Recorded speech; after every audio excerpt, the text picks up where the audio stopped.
आप सभी को मेरा नमस्कार। स्वागत है आप सभी का आपके अपने चैनल में जिसका नाम है न्यू अपडेट। जैसा कि आप सभी जानते हैं कि चुनाव का टाइम आ गया है और इस टाइम पे सीएम जी जगह जगह जाकर अपनी एक मीटिंग कर रहे हैं। जी हाँ, बात मैं कर रही हूँ, अभी कुछ दिन पहले लखनऊ में मीटिंग थी, अब गोरखपुर में सीएम योगी आदित्यनाथ जी मीटिंग कर रहे हैं। आपको पता है, जब सीएम योगी आदित्यनाथ जी या बड़े कोई भी नेता आते हैं, जब मीटिंग होती है तो आपको पता है वहाँ पे जो लोगों को बुलाया जाता है वो किन्हें बुलाया जाता है। जैसे मान लीजिए मैं एग्जाम्पल दे रही हूँ, ग्राम चौकीदारों को बुलाना है। अगर ग्राम चौकीदारों से रिलेटेड कोई वर्क है या क्राइम से रिलेटेड कोई वर्क है या क्रिमिनल से रिलेटेड कोई वर्क है, अगर ग्राम चौकीदारों को बुलाना है तो ऐसा नहीं कि पर्सनल सभी ग्राम चौकीदारों को कॉल किया जाएगा या थाने पे बता दिया जाएगा। ग्राम चौकीदारों का सभी विभागों का एक संगठन होता है। हमेशा आपके मन में सवाल रहता है कि क्यों हम अनु त्रिपाठी को सपोर्ट करें, क्यों हम अपना संगठन बनाएं, क्यों हम अपना संगठन मजबूत करें। तो आज मैं आपको बताऊंगी संगठन का सही कार्य, क्यों संगठन का मजबूत होना ज़रूरी है। आपको पता है जब भी कोई मीटिंग होगी तो सीएम थाने पर तो इन्फॉर्म करेंगे ही, पर कई बार ऐसा होता है कि थाने पर चौकीदार नहीं होते हैं क्योंकि नाइट ड्यूटी रहती है उनकी। तो जो उनके संगठन के लोग होते हैं, जैसे मान लीजिए अगर सीएम जी को कोई ग्राम चौकीदार से कार्य होगा तो वो आपके संगठन को बुलाएंगे, आपके संगठन के पदाधिकारी को बुलाएंगे। ये चीज़ मैं आज की मीटिंग में आपको लाइव दिखाऊंगी कि कैसे सीएम योगी आदित्यनाथ जी ने संबोधित किया है महिला शक्ति के जो संगठन है उनको। तो जब भी कार्यक्रम होता है सीएम जी का, उस पर बुलाए गए जितने भी कर्मचारी हैं, चाहे वो महिलाओं का कोई प्रोग्राम हो या हमारे पीआरडी, होमगार्ड जवान, इन सभी के संगठन बने हुए हैं और सभी अपने संगठन को लेकर काफ़ी सीरियस होते हैं। लेकिन मैं देख रही हूँ इस टाइम पे ग्राम चौकीदारों का जो संगठन है वो कहीं ना कहीं ग्राम चौकीदारों की वजह से कमज़ोर हो रहा है। फिलहाल तो मैं आपको पहले एक छोटी सी क्लिप दिखा देती हूँ कैसे सीएम योगी आदित्यनाथ जी ने संगठन को संबोधित किया। अन्य विभिन्न सामाजिक संगठनों से जुड़े हुए उपस्थित प्रबुद्धजन,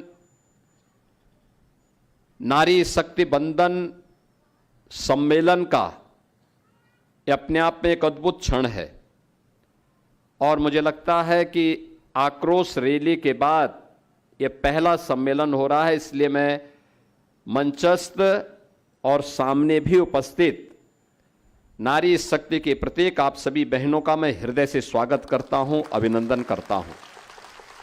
आपने देखा कैसे सीएम योगी आदित्यनाथ जी संगठन को भी सम्मानित कर रहे हैं, साथ ही महिलाओं को सम्मानित कर रहे हैं और उनसे जुड़े हुए बात कहने वाले हैं। जैसे महिलाओं को कौन कौन से लाभ मिलने चाहिए, महिलाओं को किस तरह लाभ दे रही है सरकार और कब से सरकार लाभ दे रही, इन सब की जानकारी उसमें दी गई है, बताई गई है ना, या वो अपने मुँह से बता रहे हैं। वैसे ही जब पुलिस से जुड़ा हुआ या क्राइम से जुड़ा हुआ जब भी कोई कार्य होगा, ये जब भी कोई सम्मेलन होगा, और आप भी जानते हैं कि इस टाइम पे चुनाव है, हमेशा सीएम जी चुनाव के टाइम पे एक्टिव, हालांकि सीएम जी हमेशा एक्टिव रहते हैं, लेकिन इस टाइम पे सीएम जी एक्टिव हैं और सीएम जी चाहते हैं कि आप सभी का जो संगठन है वो मजबूत हो, ताकि जब भी संगठन को इन्फॉर्म किया जाए तो आप सभी वहाँ पर प्रस्तुत होकर अपनी बात, अपनी मांग, अपने मिलने वाले लाभों के बारे में जान सके, है ना। तो इस टाइम पे आप भी देख रहे हैं कि आपका संगठन कहीं ना कहीं कमज़ोर हो रहा है। आपके मन में सवाल आता है कि क्या कर रहे हैं अनु भैया या क्या कर रहे हैं आपके संगठन के लोग। तो देखिए, आपके संगठन के लोग आपको मजबूत कर रहे हैं। आप भी देखें कैसे लगातार वो कई वैसे वरिष्ठ नेताओं से मिलते रहते हैं, निर्मल जी से मिलते रहते हैं। निर्मल जी चौकीदारों की बात देखिए, आज तक आप भी जानते हैं कि बहुत पुराने विभाग है और इसको कहीं ना कहीं सरकार भूल चुकी है। अब उसे ऊपर लाने उभारने में कुछ तो टाइम लगेगा। अब आपको लगता है कि तुरंत कोई चीज़ हो जाए और इस तरह आप आपस में गुमराह होंगे तो कैसे कार्य होगा, है ना। आपका जो संगठन है वो रजिस्टर्ड है। देखिए, मैं इसलिए बोल रही हूँ क्योंकि यहाँ पे चुनाव है अगर सीएम जी आपके संगठन को बुलाया गया, आपके संगठन के द्वारा आपको बुलाया गया और आप उस पर एक्टिव ना रहे या आप तक वो जानकारी ना पहुंच पाई, तो कहीं ना कहीं आप लाभ से वंचित हो जाएंगे। ऐसे हर दूसरा आदमी संगठन बना के बिना कार्यालय, बिना किसी परेशानी के अगर एक संगठन बोल के और काम करेंगे तो ऐसा कुछ नहीं होगा। आप भी जानते हैं बहुत टाइम से सूरमान भैया आपका संगठन चला रहे थे, लेकिन ना उनका कोई आज तक कार्यालय है, ना कोई सिस्टमेटिक वर्क है, ना कोई आप लोग की वेबसाइट है, ना कोई जानकारी है। तो आपको पता है कि अनु भैया कहीं ना कहीं पढ़े लिखे हैं, वो आप लोग को लेकर वेबसाइट भी बना चुके हैं, आप लोग को लेकर जानकारी वो देते रहते हैं। साथ ही आप लोग की जो आवाज़ है वो सीएम जी को मेल करते रहते हैं। तो मुझे नहीं लगता कि इतने एक्टिव हमारे जो और संगठन ग्राम चौकीदारों के बन रहे हैं तो वो इतने एक्टिव है। देखिए, मैं कहना चाहती हूँ कि हम सबका मकसद एक है, ग्राम चौकीदारों का मानदेय। आपको पता है जब शुरू में संगठन बना था तो भैया ने मुझे कहा था कि ग्राम चौकीदारों के जो पैसे का हिसाब है वो आप रखिएगा। तो मैंने कहा था कि नहीं, क्योंकि मुझे पता है ये पैसा बहुत ख़राब चीज़ होती है, जो ही लेगा उसकी नीयत बिगड़ेगी। और मैं अपने संगठन को बिखरते हुए नहीं देख सकती थी, ये बात मैंने पहले भैया को बोली थी। और वही चीज़ आज सामने आ रही है। जिन्होंने संगठन से के कर्मचारियों से या पदाधिकारियों से पैसा लिया है, अब वो पैसा तो ले लिए, लेकिन अब संगठन में जमा करने में उनकी हिम्मत नहीं हो रही है। वो पैसा देख के कहीं ना कहीं उनकी नीयत डोल चुकी है। अब वो क्या कर रहे हैं कि अब जब हिसाब मांग रहे हैं संगठन के लोग तो कह रहे हैं कि हम खुद का संगठन बनाएंगे। ग्राम चौकीदारों के दिमाग में उल्टी सीधी बात डाल रहे हैं कि भाई हम खुद का संगठन बना रहे हैं, हम आप लोग को लाभ दिलाएंगे। किस तरह लाभ दिलाएंगे मुझे बता सकते हैं आपने क्या तैयारी की है, क्या प्लानिंग की है, क्या आपका प्लान है, किस तरह, भाई हम जो संगठन के लोग कार्य कर रहे हैं उससे हटकर आप किस तरह ग्राम चौकीदारों को लाभ दिलाना चाहते हैं, हमें भी तो पता हो। देखिए, हम चाहते हैं कि बहुत गुमराह हो चुके हमारे ग्राम चौकीदार, अब गुमराह नहीं होना चाहिए। बहुत गलत हो चुका हमारे ग्राम चौकीदारों के साथ, अब गलत नहीं होना चाहिए। देखिए, अगर आप लोग को लगता है कि अनु भैया पैसे खा रहे हैं, आप लोग को वो हिसाब देने को तैयार है कि भाई हम ये हिसाब दे रहे हैं, अब कहाँ पे कितना पैसा खर्च हुआ। सब पूछ रहे हैं कि क्या किया अनु भैया ने आज तक। आप भी जानते हैं क्या किया है अनु भैया ने आज तक। पैदल यात्रा निकाली उन्होंने, ग्राम चौकीदारों को एकजुट किया। अभी सीएम जी से ऑफिस के बात की आपने देखा। अभी इसके पहले हिंदू राष्ट्र के पदाधिकारी को अपने ऑफिस में बुलाया था। एक जगह है आप लोग की, एक पहचान है आप लोग की, एक रजिस्टर्ड कार्ड है आप लोग का। उस कार्ड के माध्यम से आप अपनी पहचान बता सकते हैं। सूर्यमान भैया कहते हैं कि हम वर्दी नहीं पहनेंगे, या गौतम जी कहते हैं हम वर्दी नहीं पहनेंगे। आपको पता है कि वर्दी आप लोग की पहचान है। कई बार कहा जाता है कि कार्ड सरकार के द्वारा मिलेगा, लेकिन आपको पता है कि 70 सालों से ग्राम चौकीदारों को अभी तक कार्ड तक नहीं प्रोवाइड हुआ, कार्ड नहीं मिला है। कहीं ना कहीं वो इसी कारण पीछे हैं और अब कोई संगठन उन्हें आगे ले जा रहा है, ये उनके बारे में सोच रहा है, ये कुछ अच्छा कर रहा है, तो उनकी आंखों में ये चीज़ झूल रही है, कहीं ना कहीं उन्हें दिखाई नहीं दे रहा है। और उन्हीं के कुछ चमचे हैं जो ये कह रहे हैं कि भाई वो सिर्फ चंदा बटोर रहे हैं, कुछ नहीं कर रहे हैं। आप लोग को नहीं दिख रहा है कि किस तरह वो जा रहे हैं सीएम ऑफिस में लगातार। अभी कुछ दिन पहले गए हुए थे वो निर्मल जी से मिलने, उनके ऑफिस में देख के आए हैं। आप लोग को फोटो तक भेजे थे कि कैसे निर्मल जी के ऑफिस में आप लोग का जो कार्यक्रम हुआ था उस पर जो उन्हें सील दी गई थी, गिफ्ट दिया गया था, वहाँ पे सजा हुआ है। देखिए, जब भी वो सील देखेंगे, ट्रॉफी देखेंगे, वो देखेंगे तब उन्हें याद होगा कि हाँ भाई, ग्राम चौकीदारों का कोई प्रोग्राम हुआ था, या ग्राम चौकीदारों को लेकर भी हमें सोचना है ना। जब भी मान लीजिए कोई कार्यक्रम हुआ सीएम जी का, अब वहाँ पे लोग कम पड़ रहे हैं, आपके संगठन को कॉल कर दिए कि भाई हमें इतने ग्राम चौकीदारों की जरूरत है, आप इतने ग्राम चौकीदार लेकर आ जाइए वहाँ पे, है ना।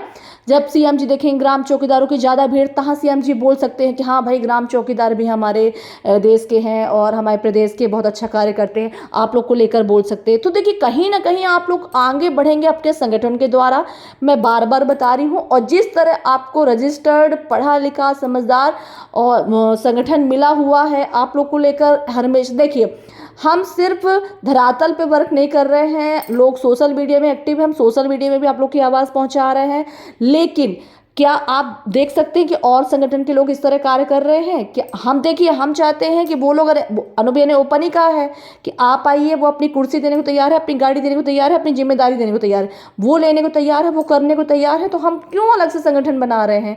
क्यों दुनिया को आप लोग, मैं तो ये देख देख के हंसी आ रही है मुझे कि यही अगर बिहार और हरियाणा के लोगों को पता चल गया कि आपस में ही मरे जा रहे हैं, तो क्या मजाक बनेगा आप लोग का?